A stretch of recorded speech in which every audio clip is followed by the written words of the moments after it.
the proud and gives grace to the humble. God's heart is for us to live fully honest with Him, honest with others, and honest with ourselves. How about you? Are you living a life of honesty?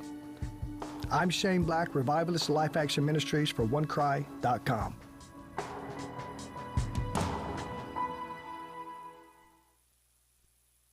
There's someone. Greetings, KELP listeners. My name is Terry Gray, and I have the joy and privilege of serving as the pastor of Calvary Chapel Sun City, located on the west side of El Paso. I also have the joy of connecting with the radio audience in the borderland through the Summons broadcast heard each weekday at 5 p.m. right here on this station. On Summons, we study the Bible book by book, chapter by chapter, verse by verse, precept by precept. Please join us each weekday at 5 p.m. for Summons right here on KELP.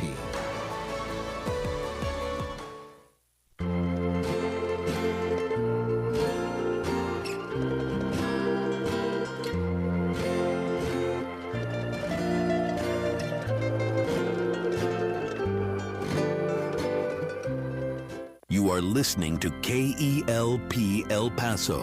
Feed your mind, feed your soul at 1590 AM, 95.9 FM. Streaming worldwide at KELPradio.com. 915 Talk is a production of Desert Voice Media. You can visit desertvoice.media to learn more. 915 TALK.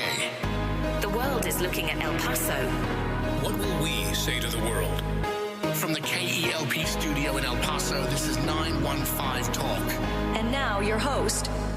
Good afternoon, beautiful citizens of the borderland. This is episode 279 of 915 Talk. Today we have the distinct privilege of having Kenny on the board. Kenny on the board, how's it going on the board? Hey, it's distinctly good. How you doing this afternoon? I'm doing well, brother. How have you been? I thought you'd never ask. Oh. I must confess that my vocabulary is painfully poverty-stricken. I am unable to describe the wonder and joy of this educational journey that we've embarked upon each and every weekday afternoon as we learn to love our city, love our neighbors, and give God all the glory. You could call it dope or fire. Those are Gen Z words. Yes. For your journey. You've been talking to our intern Wesley too much, Kenny on the board. Actually, it was Google before it was Wesley. Before Wesley, there was Google. I got it. Yeah. So speaking of Gen Z, we have a very special guest with us this afternoon. We always do. Yeah. But this one I think is extra special. Do you know why she's special? She's the unique expression of an endlessly creative God, and she's Gen Z, obviously. Yes. She is the unique expression of an endlessly creative God, and I mean, maybe it's not obvious to our guests, to our listeners, because they can't see her unless they're watching YouTube Facebook. Or Facebook, right? 915 Talk is the channel on YouTube, and KELP Christian Radio is Facebook. We have made it possible to watch the radio. But we do have a very special guest with us, not just because she's the unique expression of an endlessly creative God, but she's vying for a record on 915 Talk of youngest guest. Oh, nice. Yeah, I don't know the exact guest before. I think this is the second time we've had a 19-year-old. Okay. Well, we can still give it to her. Yeah, okay. She wins. All right. Youngest female guest. There we go. But we're going to be talking about growing up here in the borderland. Also, we're going to be talking about filmmaking. Ooh. Yeah. That sounds interesting. What's your favorite movie, Kenny, on the board? That's hard. Yeah? That's really hard because I have a lot. Some of them.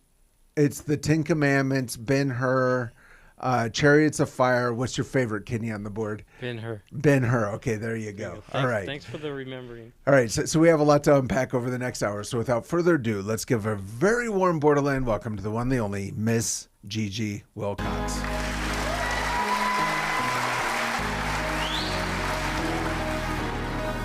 Gigi, welcome to 915 Talk. Thank you so much for having me. I'm so wonderfully excited. Yeah, so we're all excited.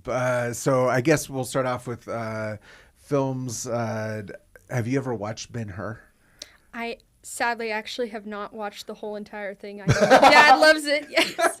Your dad loves it? Yes. How far did you make it into Ben-Hur before you had to leave? Well, I've seen the bits and pieces and it's on, on TV and watching with him. My dad's one of those that'll pick a movie on TV and go with it. My mom's like, can we watch it from the whole thing? Okay, yeah. So Ben-Hur watching on TV is pretty rough just because it's not a short movie. It's 3 hours and 47 minutes long. So if you watch it with commercials, I think it's about 9 hours. So that requires a lot of commitment. So you didn't make it all the way through. Did you see the chariot chase scene, or not the chariot racing scene? I believe some. I know I've seen some. I love looking at behind the scenes of movies and things, and it's pretty fascinating what they did there with all the crowds and all the amazing Wait, DIY hold on. sets. You didn't watch Ben-Hur the whole way through, but you watched behind the scenes of making Ben-Hur? Possibly. All right. So Kenny on the board, listen to this.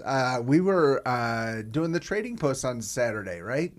Remember the trading post on Saturday? Yes, we did that. Yeah, we had record number of callers. Lots of people calling in. Yes, we had a lot of people calling. A lot of people. I don't know if it was a record for you. Probably this decade. Yeah, okay. But someone called in and they're like, I love 915 Testify. Yes, Minerva. Minerva called in. Yes, she had a favorite person. Oh, she had a favorite person?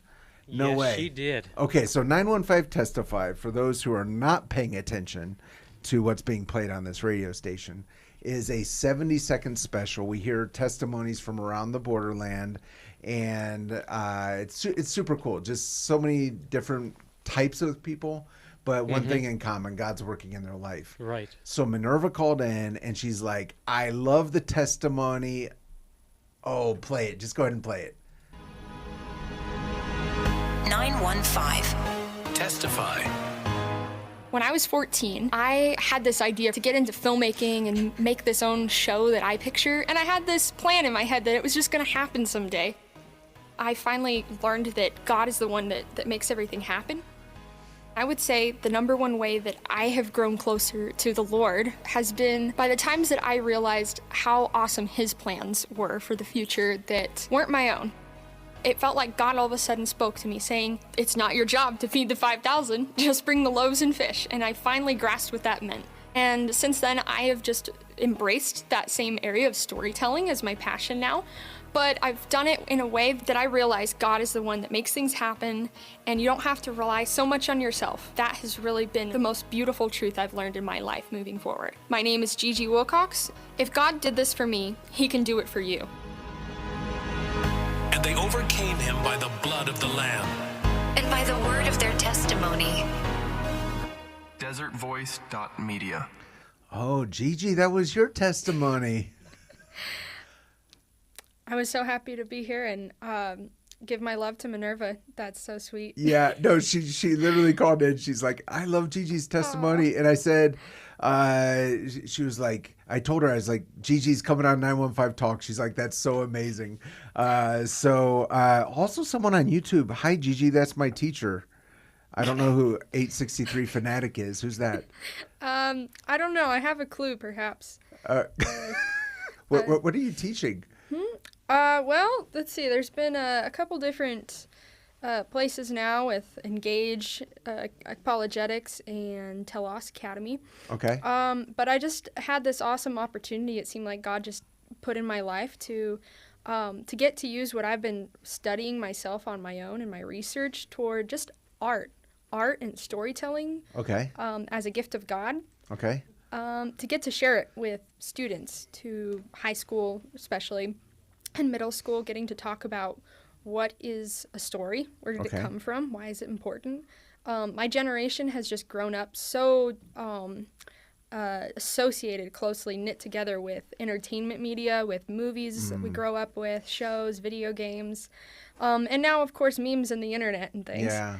So entertainment, the stories that we've all grown up on, it's a very important and distinctive aspect in how we've all grown up, I think, and it's something that really should be paid attention to for future generations too. Okay, so you're talking about the world of storytelling you grew up in. I do want to talk about that, but you're saying that you're also teaching storytelling. So what's one thing to know about storytelling? One thing I'd say to know about it is that it is not a product of the collective unconscious, like some people might teach you. Writing classes and things today. So yeah, I got into all this for context because I love filmmaking and things, but I went to Summit Worldview, Summit Student Conference in Colorado, and it really got me thinking about worldviews with Dr. Jeff Myers and how everybody looks through a different lens. I got to thinking a lot about what kind of worldview is a story being told through a movie. And I started researching more and more about where did stories come from and how do you write a good story. And I got to the point where even a lot of Christian writers and storytellers, when they get to talking about the part of writing that goes with what is the narrative, what is the storyline that you need to follow that's best, even some people just are like, well, these are just the plot points, like an inciting incident and a dark night of the soul and all this writing terminology that we know as storytellers. Even a lot of Christians who want to help other Christians get into that, they kind of attribute it like, well, these things are just what we're all psychologically apply to the most, I guess, if that makes sense. These plot points just connect to us for some reason. Like there's an emotional connection between certain parts of the story. Right. So maybe what we're going through. Right. So when I go and look into, why do these parts of a story all connect to us? What you end up with is, the hero's journey. That's like the biggest term for it all. Right. Following this kind of journey. When you go and do the research. It's the story of Kenny on the board. That's the hero's journey. Yes. Yes. You go back and look at what is this? Where did that term come from? And you get to the these interesting, fascinating secular psychologists of like the 40s and the man Joseph Campbell who termed that, and he in his writings where he came up with the hero's journey. This is the set way a story goes, that how it relates to you emotionally. You go into his writings and learn that it's because of this collective myth that is a fake story that was invented, I guess, of just through the ages, all cultures and civilization, all relate to this, basically this postmodern idea of the not truth collective or something like that. Okay. The kind of it sounds indescriptive and vague because it's something that taken unexplainable. You have to try to put all kinds of crazy things on it. And so what I'm saying is that us Christian storytellers and writers, creatives, when we notice, any of us, any Christian, when we notice something that is true and can be beautiful, then there's a reason for that can be deduced back into the Word of God, that God makes that an example. Right. Okay. So you're talking about a hero's journey. You mentioned this guy, Joseph Campbell. Mm-hmm. Yeah, I apologize. I don't get out of the house much. I haven't heard of him before. But he kind of made this, what I'm hearing you say is this outline that so many movies follow. How would that be different from, the life of Christ? Exactly. Yeah. George Lucas was one of the key filmmaking figures who closely was knit with Joseph Campbell. Campbell he invited onto the sets of Star Wars. Yes, Joseph Campbell. Not Campbell Campbell. Soup. Okay, gotcha. Yes. Joseph Campbell's Not Soup was invited onto the sets of Star Wars. Yes. Now you're getting the hang of things on this radio show. That's right. Please continue. No, this guy, it's really fascinating that my generation now, and a lot of us, right, we don't really think about like some of the secular researchers and psychologists that gave us a lot of what's the norm these days with artistry, I guess. And it's interesting to see it's such a black and white kind of thing between today's storytellers and consumers versus let me think, some of the past who really understood. It's such a vast difference between those of us who create and consume without any really understanding of what it is that we're doing or consuming. Yeah. And very stark between them and the people who know exactly what they're doing. Okay, well, give me an example of what the difference could be. Let me think. The first thing that pops in my mind is The Matrix, I suppose. Okay. There's a lot of people who love the movies, and a whole generation I know of millennials that grew up with the movie. Yeah. I have friends and family who are like, oh yeah, that's a crazy fun movie, right? I do know that the brothers who made the movie, they had a distinct set of their lives growing up with Gnosticism. Okay. Which is like a belief in, it's like the pre-pagan conception of what we know as postmodernism in general today, of like, you go to UTEP, basically, that's the term for, you go to UTEP and you ask somebody, oh, do you know what the truth? And they're like, nobody can know the truth, right? Sure. Yeah, that there's no truth for anybody listening. That's postmodernism. So Gnosticism was this belief before that that was part of that, which was like this idea of pagans that there is this truth that you can know, but it's by like surrendering to not knowing, and that it's all around you, and like you have to channel this spiritually or something. And so basically it's kind of hard to interpret, but those brothers that made the Matrix movies, they really adhered to this idea a lot, or were very obsessed with it at least.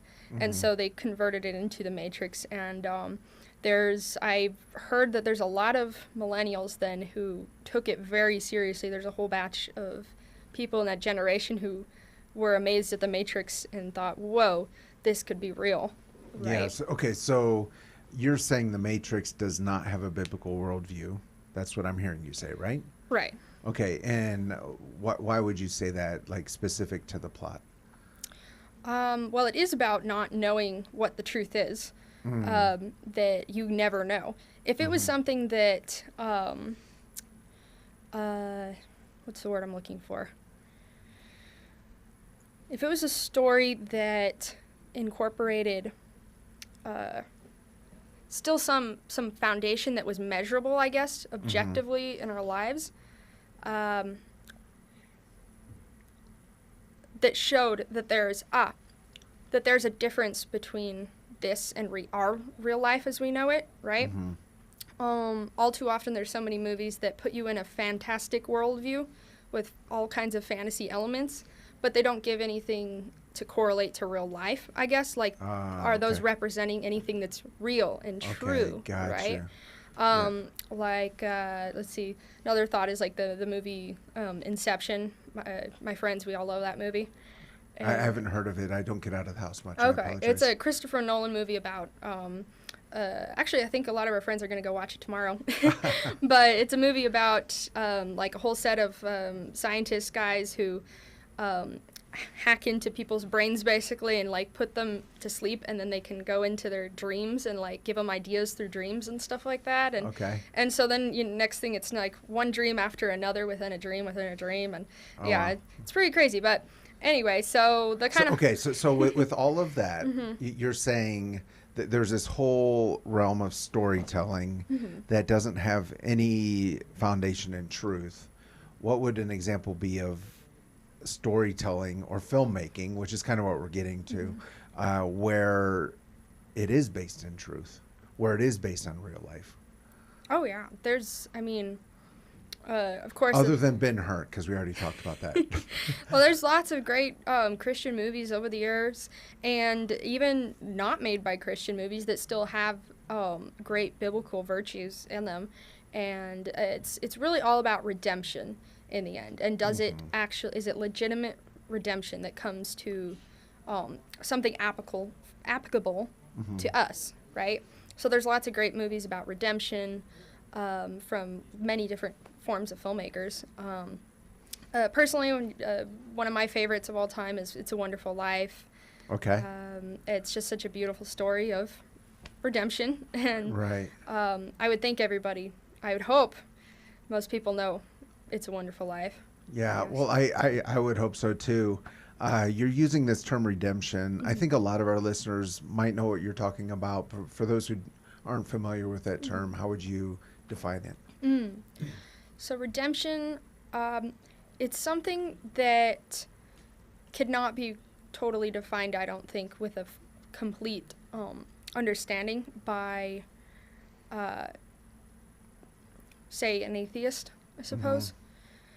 Because it really is something, I mean, everyone can try, but it's undeniable, I believe, that it comes from God. It's unique. It can't be explained by really anything else. Redemption is the whole concept of Christ, of what he came to us for. Redemption is God's word. God's word is redemption. It's coming back to the goodness that you started with, right? But differently, even better. Right. Right. It's starting with a creation of something good, and then something bad happens. There's a bad choice made. There's a fall in the story, and eventually it comes around to a beautiful saving, a beautiful grace, a beautiful discovery. All of those things apply to our story with God in the Bible, with Jesus saving us. Redemption is just, it is the concept. It is the whole of what God has given us through his word, through his son, through our own lives. Okay. Yeah. All right. Yeah. And you see that in all these different stories in filmmaking. And you've already been in some projects. We're going to be talking about your project later on. If you're just joining us today, we're with Gigi Wilcox. She has the record for youngest female guest on 915 Talk.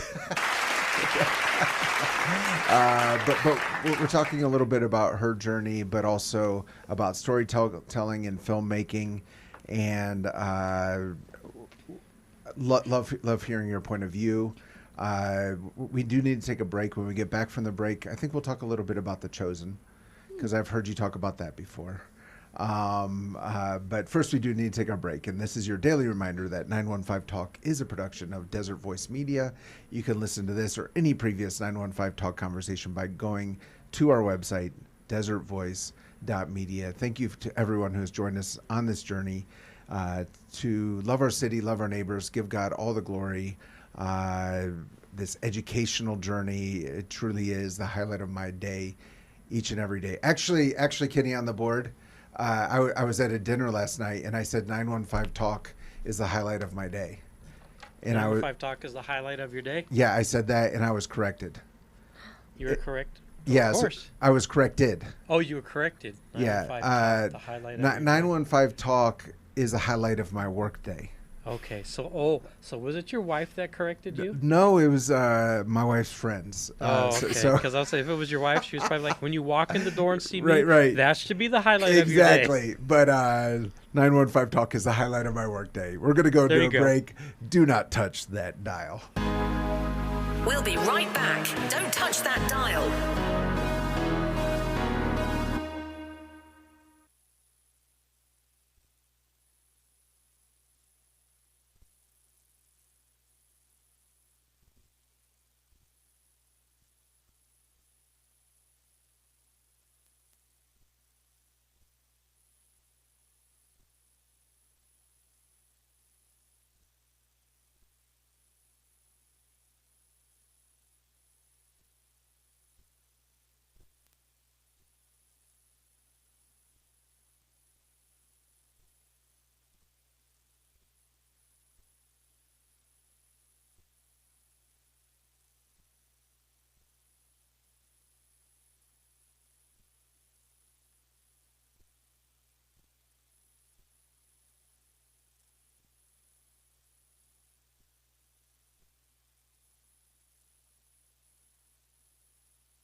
And we're back.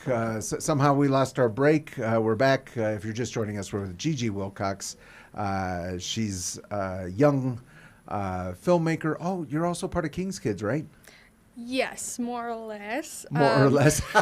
I'm kind of in all honesty, I'm one of those kind of moochers. Okay. Who I got in late, and I wasn't a part of the actual specific city team, but my sister is, and all my friends are, and so we all go to all the King's Kids things, and they're like, yeah, when we're in King's Kids, and I'm like, yeah, I've had this whole experience all my life like you guys. Super cool. But you're going to France this summer? Yeah, for outreach with King's Kids. That seems like real King's Kids. Oh, I at least earned the badge last year on the summer trip last year. Yeah. Very cool. Where'd you go last year? The Philippines. It was Philippines. amazing. I Wow. can't wait to go back. Awesome. Okay, so somehow we lost our break, but that's okay. Before we went into the break, I mentioned that we would be talking about The Chosen. I heard a little snippet of you on a podcast, and you were waxing poetic about The Chosen. For those who do not know what The Chosen is, tell us about The Chosen. Well, The Chosen. You look so confused right now. What's going on? The Chosen is a multi-season TV series about the life of Christ, but more so it's about the his disciples.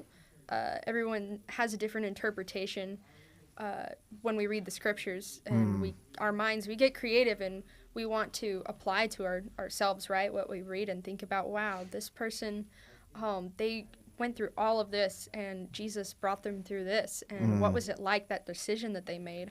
And so that's how I see The Chosen is what I know Dallas Jenkins, the director of it, God put it, really, it is awesome, the story of how it came to be. Right. So you're saying, what I'm hearing you say is, we read the scripture, we read the gospels, we read about Christ. And what I'm hearing you say is, we all kind of have a little bit of interpretation of what it felt like or what it looked like. Yeah, The Chosen, I was kind of just surprised that's what you brought up, because it's sad to me that there's actually such a big controversy over it among so Tell me many. about the controversy. I don't know about it. I have some friends and people, and of course I say all this with respect that everybody has their different ideas, and this is not A tier, signifying you're a Christian or not, right? Sure. Yeah. Yeah, we all gotta remember those things, right? Is this an A or a B tier kind of discussion, right? Right. But no, I've heard a lot of controversy over whether it's ethical and justified for Christians to want to bring to life the gospel in our own perception, I guess. Say, have someone act as Jesus, right? And right. All those things. Is it really ethical, right? And well, as you were watching it, how did you see maybe Christ in a new way? It really is, outstanding just watching it. We just watched the last season recently for Easter, and I will say that time I saw something new in my also perception. We watched the last season about entering Jerusalem in timing with every day on Easter week. We watched the Palm Sunday one on Palm Sunday. Oh, wow. And then we were hooked on and watching them every night, and it gave me this whole new experience this year of wow, it feels like I'm just even more had a new notch of understanding of wow, imagine all of these things happening all squeezed in this week, and what a powerful, crazy experience the whole incredible story was. And so something like that, it's you can't I can't deny that watching a show where they've put the time into telling the story, it's wanting to give God the glory of this is an amazing story that we all can connect to. Yeah. And it is the greatest of all time. Right. Our interpretation of it through a TV on a screen, that is not, we're not telling the greatest story of all time. We're wanting to share the greatest story of all time, right? So, I love that you point that out. That's a great distinction. Yeah. It's the greatest story is the story of Christ. It's a true story. It's what we believe. It's what we see in Scripture. And the film, what you're saying is sharing the story. yes, what makes me think of it, I have this this book I really love. It's called like 75 Pieces, 75 Masterpieces Every Christian Should Know, I think, and it goes through time of like up until like the 80s probably, of amazing different influential pieces of art by Christians. And okay, I'm on. There we go. And it was really fascinating. There was like in the 40s, this. Most people don't know about it now. I want to look it up myself. But there was like this audio drama that was it was the first on-air radio broadcast drama that depicted someone's voice as playing Jesus. Oh, wow. It was a story of Jesus and the Samaritan woman, and it was listed in this book as one of the greatest masterpieces of 75 of like. Oh, wow. Because of how many people it impacted. This was the first time somebody's voice was playing Jesus on in a story, but especially someone else was responding to him, according to the story of the Samaritan woman, right? And there were so many stories flooding in afterwards to the people of, wow, this changed my life. It just put me in that place, and really thinking if God was talking to me in that way, and that if I was that person in that scenario. But there was also all of the other people who were like, this is unholy that you would depict Jesus' voice on air. Jesus should not be depicted on a radio. And so it's like there's this balance of, yes, we do not want to undermine in any way the holiness, but we do that by saying we can't. This is all, none of this is actually as great as, we're not saying, right, that it's everything that God is, but we are saying any of us who I guess take that position of like, we love to see the impact this is making on people, right? Sure. Is something like this, we can say that it's our own interpretation, as long as it's still all of the true, right? Because that's a dangerous thing when you get into interpretation, right? Right. Especially of something like this. Yeah. But what I mean is the imagination. We all imagine what Jesus with the little children in a different way. Right. And what you're saying is we can be sharing the story either through audio or video, but sharing the story isn't greater than the story itself. I love that. If you're just joining us, today we're with Gigi Wilcox, a young high school graduate here in the El Paso area. We're talking about storytelling. We're talking about filmmaking. But right now we have Charlie One on the phone. Charlie One, what are you seeing out on the roads this afternoon? A lot of congestion right now, Andy, and I'm talking about a traffic jam here on the east side. I-10 west at Yarborough. We have a crash blocking the right two lanes, so that traffic is jammed up. It's backed up all the way back to Zaragoza. So Zaragoza down to Yarborough, all lanes. You're in bumper-to-bumper traffic right now until they clear this. Fire department at the scene. PD units, it's an active scene right now. I-10 west at Yarborough, really snarling up the traffic right there. Other crashes we have Paseo de Arco and Paseo Grande. We have a crash here. Frederick and Trowbridge in Central. We have a crash. In Northeast, we have Arabel and, this one in the east side, Arabel and Rojas injury crash. Northeast, Woodrow, Bean, and Sauda injury crash there. Where we also having to break some typical I-10 East Piedras through Spaghetti Bowl area. We can count on that slowdown right there. Andy, back to you. Charlie One, this afternoon we have Gigi Wilcox with us. She's a young storyteller, filmmaker here in the borderland, and we're talking about the greatest story ever told. But I know telling great stories can be tiring at times, but what can bring back energy is a bowl of the Borderlands Breakfast of Champions. Where would you recommend that Gigi and her friends find that bowl? And, there's a lot of history behind this menudo because it's been around for, at least menudo here in the Southwest has been around for 100 years. Used to be called a poor man's soup back in the day, a long time ago. But it's just very nutritious. It's a little bit spicy, but you're gonna love it. You got to taste that if you're in the El Paso area because it's not available in a lot of parts of the country in the U.S. Yes. It's just not. You just can't get menudo, but you can pick it up at Eastside Choice Meats, Loma Land and Tradewood. They have it in containers, homemade, take it home at your leisure, put it in the microwave, and you're just going to love it, that menudo at Eastside Choice Meats, Louisville and Treewood, Andy. Thank you, Charlie One. We'll talk soon. Thank you. And we're back with Gigi Wilcox. Gigi, do you enjoy a bowl of menudo? Más o menos. Yes. That is... Are you? You said good storytelling needs to be based on truth. Are you telling me the truth right now? Okay, well, moving right along then. I think I haven't had it from there. So yeah, I think our listeners. No, yeah. You haven't had it from Eastside Choice Meats yet. No. So I might change my mind. Right. I'm gonna go there now. Okay. All right. Okay. I love what you were saying before the break about this idea of telling the story about Christ, how it is a really high responsibility, but it doesn't replace the story itself. That's a great way of describing that challenge. Tell me what projects you're working on. Well, I love just filmmaking. I got into it and I thought, oh, that's so cool to see how they are doing it that way. And I saw an ad for Dallas Jenkins was teaching a course thing on it. And so I got into the craft part, but then I got really into the storytelling part of it more so. So I remember,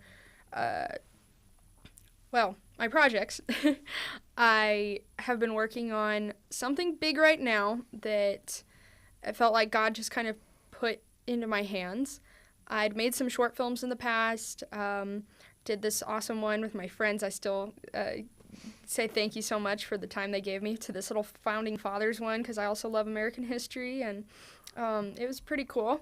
But what ended up happening, what got me to where I am right now, it really all comes back to last fall, the project I got my friends to do with me. I felt like God wanted me to do something that my dear friend of mine has told me about, the 48-hour film project in El Paso. Okay. 2 days to film a short film, enter it in a contest thing, there's a premieres. So I gathered my friends. And so you have to do everything in 48 hours. Mm-hmm. Okay. And it was pretty crazy. So I told my friends, hey, I promise there'll be food. You'll have fun. And so, coax them with food, right? Right. So it got some of my friends to do it. It just felt like I needed to just do that challenge, I guess, put myself in that place. And it was chaos. It was total chaos. Mm-hmm. But it became more and more organized chaos. Okay. And I'm just so grateful. My friends had a blast, and I'm so glad that they still reference the jokes we had there. And so, yeah, we ended up with this little rom-com thing in 5 minutes. Rom-com?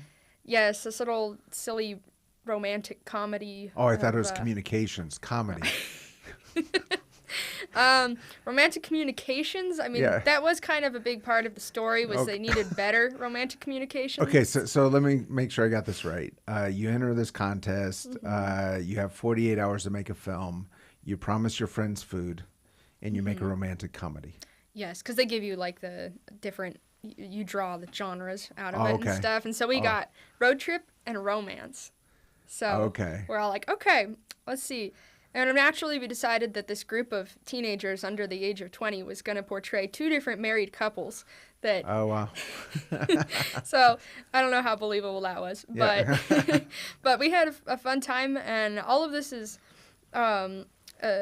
significant because I saw something in my friends afterwards that they were like, wow, that was a really unique, cool experience as just a fun recreational thing for us all. Mm-hmm. And we know you're into filmmaking and all that photography stuff, Gigi, but and we're not really camera people, but that was fun, right? Yeah. So we went to the premieres afterwards, where everybody's film got to be shown, and we saw ours up there, and it was so awesome, and everybody clapped. But I'm sorry, but El Paso, so many of the other teams, I'm sorry, we were just really like, wow, this is what our city has, I guess.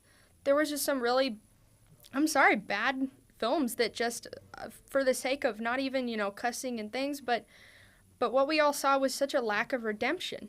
It felt like nobody really knew what a story was. There were some good ones, I will say. There was a couple that stood out. But in general, we just got this all feeling like, does everybody grasp, that it's not slapping a bunch of effects on each other and jokes and stuff, but there's something to be told here, right? If you want to do a good job, you got to tell a good redemption story, right? So afterwards, I saw this fire in my friends, like, whoa, I see why you care about this, Gigi, and when can we make another one? We want to do some more, right? It feels like there's just a hole to be filled of, like, representing Christly stories at every one of these contests, right? And so I think my friends saw that, and I saw in them something special we had created. I thought to myself, whoa, this is an interesting little culture that we've nurtured here, where just by going and saying, let's go make a short film together just for fun, right? We ended up with this whole thing of, well, let's do something that's good, right? How can we take these genres and make a story that still glorifies God, just shows a virtue, right? And tells the truth. How can we do it like that and then share it with other people? So it created this thing of like, whoa, I care more about those things, I guess, because I just went for it to have fun with this as an activity with my friends. And we all got closer to each other, too, working together, because I think so many kids these days are just so locked in on themselves, really, and always DIY, do everything yourself. So it felt good, I think, really refreshing for all of us to just do something as a team. So, that said, that gave me an idea and thought, wow, this little culture should be cultivated in many other groups of students across the country, beyond. Why can't anybody like us, just young people, get together with friends, say, let's do this for fun, and let's do something good for fun, and get to share it then, and it's something good people see, right? And be able to nurture those three things that really stuck out to me, that creativity, it was just fresh, not, we were given the stuff to have to do something fresh and creative. We threw ourselves into that. 2, the collaboration. It felt good to all work together. And 3, the conviction we all got from it. What if we can get those three things in just by, we got those 3 things by doing that action of having a group together, making a short film with a good direction for it, right? Yeah. If you did that in all these different places, go tell these group of friends to do that, this group, all of them, they'll get that creativity, that collaboration, that conviction by having to confront what's good and what's bad in my story, right? Because I think that's just not thought about so much by my generation, too. So, that's what brings me to this new project that felt like God put in my hands through amazing different connections and people just coming into my life and basically starting an organization to say, let's do that.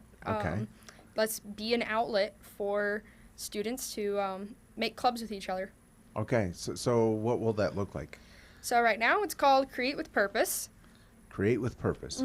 Okay. So to put it in perspective, I spent a good deal of time in the Turning Point USA chapter in El Paso and was one of the team leaders for it, and been very acquainted with the whole setup that Turning Point USA has for their national field program of having field representatives and chapters and such and chartering with your friends. So I think I took a lot of inspiration from that and thinking, what if there was that same kind of energy of gathering each other, chartering a club through an organization, call it a club, and then they'll give you the resources, the guidance, the incentives, the challenges, even the conference, aka festival in this case, perhaps, is what I hope. So that's what I'm really picturing is students, kids, hopefully elementary through college age, that we give them the ideas, the fun games, the resources, the guidance and handbooks to say, let's do this for fun, and we'll have all of the good direction that we need that can be given to us. And we'll start making stuff, right? Okay. Specifically short films, theater plays, and audio dramas, because I believe those are the most narrative arts as of now that could be shared and said, hey, you guys start practicing these. Tell stories. That's number one. Tell stories, and you'll learn a lot about yourself and each other. Mm-hmm. Right. So I'm looking at your website, createwithpurpose.org, and it's creativity, collaboration, and conviction. Again, what is the conviction part? The conviction part.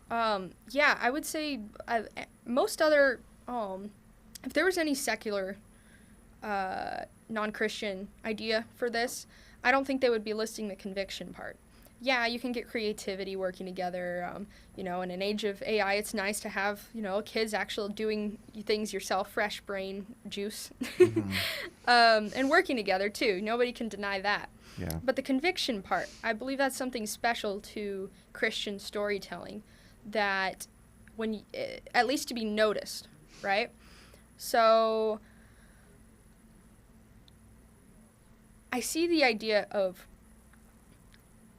understanding what you're telling being it used to be infinitely more important than it is nowadays. I'm not here to just talk about the observations, but I know there's been people, lots of Christian personalities and people lately that are all like, oh, it's undeniable that that Christian storytellers, that they want better stuff. They want to put out more godly and more creative stuff, something fresh, right? That's really on the rise right now. So there's plenty of people talking about the observations and stuff. But what I want to do with this organization, what it feels like God says with this, is be the next step. I want this to be the next step of, okay, we see this trend, let's add to it, right? How can we utilize this rise, this culture that's going on now? Can we harness it and put it in in the right direction even more? Right. Okay. So creativity, collaboration, conviction. Are you working on any films right now? I am not. That's kind of part of it, right? It seems like God sometimes, even more if a project is from him, sometimes if it's not the one that you wanted to do. I was imagining getting to, this year I'm finally going to really go all in on my own short film, write, implement, get on all my friends and everybody. But then it felt like God just put this in my lap and said, what you saw there's something that has to be done about that. Mm-hmm. And here you go, Gigi. You've got the resources. There's the connections. You just need to put it all together, right? Right. Or do your part to put what you can together, right? Sure. And so it just felt like that was on my lap and like I had to do this. And so now this started, and I met this lady through a godsend, through a Faith and Family Filmmakers Association, a Christian organization. And she has some awesome friends that she said would be interested in. And basically, long story short, I told her about it, and she gave me an awesome rundown of helping me work through my thoughts. And she reached out to me a week later and said, I talked to some of these big homeschool associations in the Dallas area and stuff, and turns out like they're all the students, they say, tell their teachers they're already really interested and they're waiting on you for handbooks, Gigi. And I thought, whoa, okay, we're rolling with this now. So it's like, what are you going to do? They're turning you no, that's not that's not the reason, but all these little things stacking up, it's like, okay, it feels like the ball's in my court to do something, I guess. Right. Well, very cool. And you worked on a film about the Founding Fathers. Tell us about that. Oh, that was fun. That was my senior project for history. Yeah, it's my senior project for history class when I graduated. And I'd kind of mentioned it on that Testify thing before, that I really care about the Founding Fathers, and I love American history, and just that's something else that I can't stand the manipulation. Just like I can't stand the manipulation of art or for people, then I don't like the manipulation of like the Founding Fathers, who were Christians that gave us a lot here. Mm-hmm. But anyway, so before we get to the film, what is something you want folks to know about the Founding Fathers? They're not a whole bunch of deists. Okay. Just like it's really crazy for me to think that so many Christians just go along with the idea of oh yeah, they were deists who made the nation, and there's not really a lot of Christian stuff going on there. But if you just dig a little bit and just read some of their stuff, then it's amazing. Then like got an awesome country that we all say we love, right? For a reason. God was a part of that.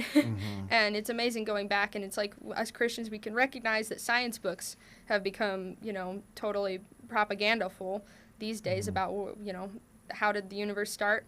Well, it's kind of logical to think, if Christianity was a part of the beginning of the nation, then maybe history books have been altered a little bit too, right? So, yeah, it's just... I would totally go look at Wall Builders. They have awesome resources on things, and it's really amazing just what you can learn. Watch a PragerU video. It's pretty awesome. Okay, very cool. And what was the film? Well, the film was about the story. There's all these little stories of God sending miracles and things, right? Founding father Benjamin Rush, he was a doctor. He was amazing. He had a dream one night about his son showing him a history book from the future and saying, oh yes, this is the history of the United States, and here it is, it's talking about your friends, Mr. Adams and Mr. Jefferson, because they were all close friends at the time. And he said, really? And so the history book in his own dream was talking about how they fought, but then they got reconciled. And when Benjamin Rush had this dream, it was in the middle of their fighting phase. This was right after Jefferson ended his term as president, and they both were living at their separate estates and things. And Jefferson and Adams, they would not talk to each other because of some disagreements, and then they later learned, and so if anybody knows that part of history. But Benjamin Rush, he had this dream that they got reconciled, and it was recorded in a book, so he wrote each of them a letter and said, I wanted to tell you about this, and I think it would be really nice if you both became friends again.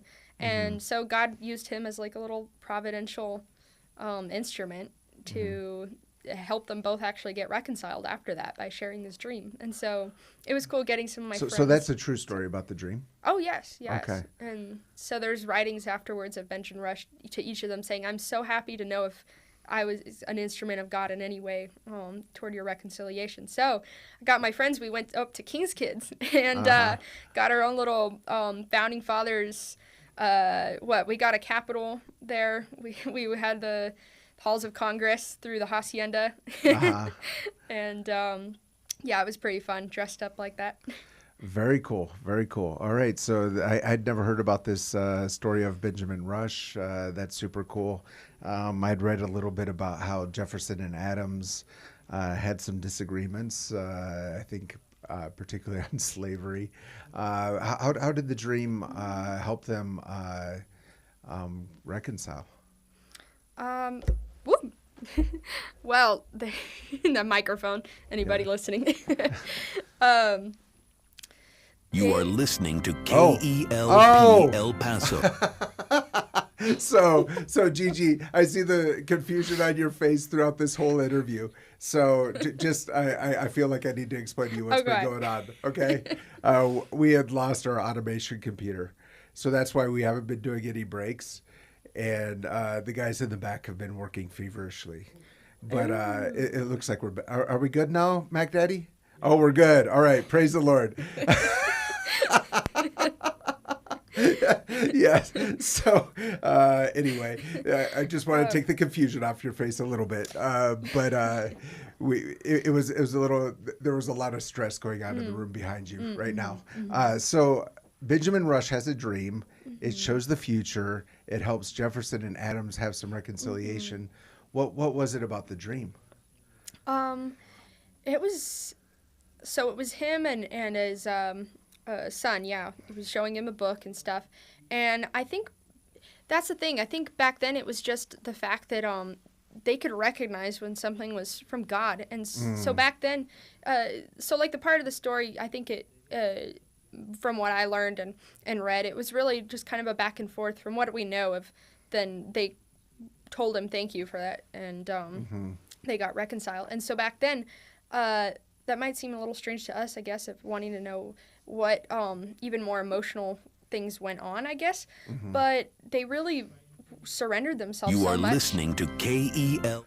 Sorry about that. Please continue. They really surrendered themselves so much to God's will, more than people realize. So I imagine that if they got that and thought, oh, wait, if God is telling him this, then maybe there is something that we need to dwell on more about this. Yeah. And it had been about their participation in the how they should be.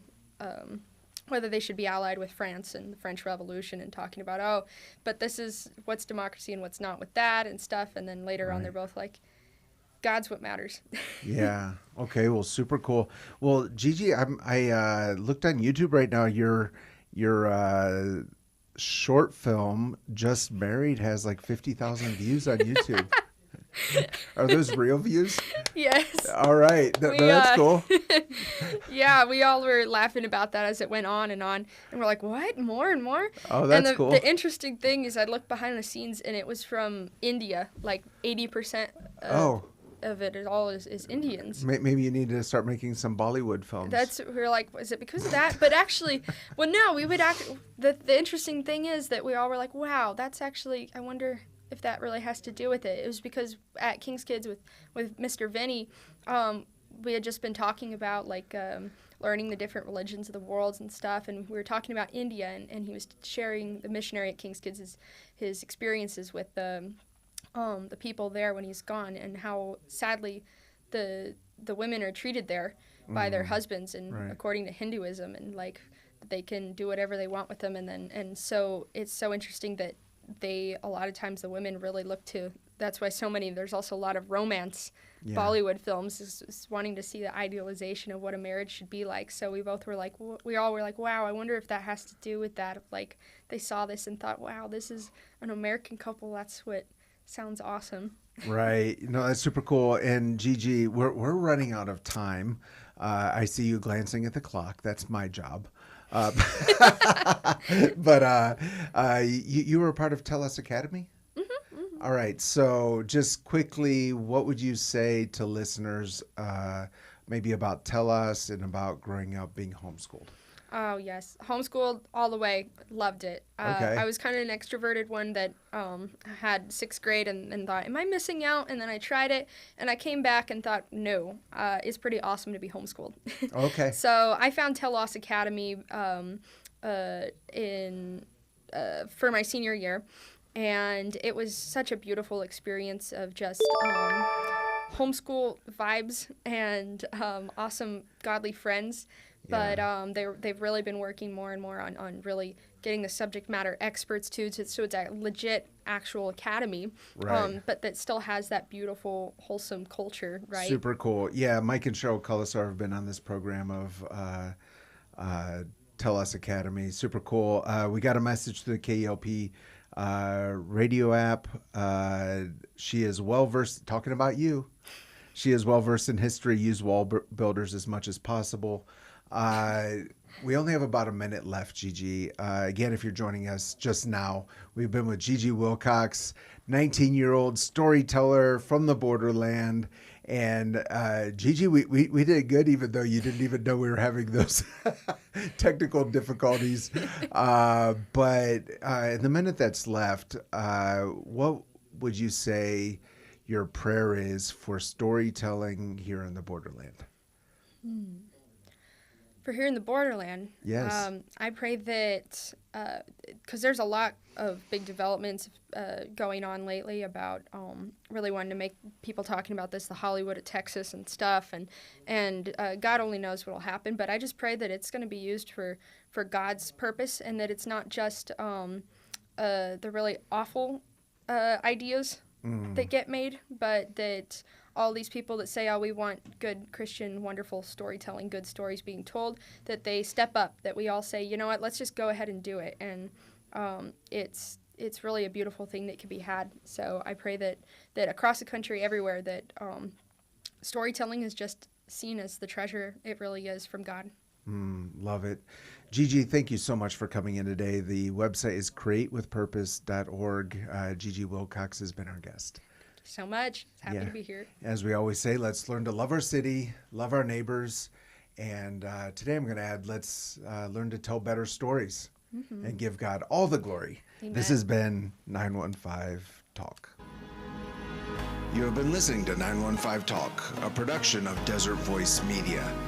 To listen to this or any previous edition of 915 Talk, just visit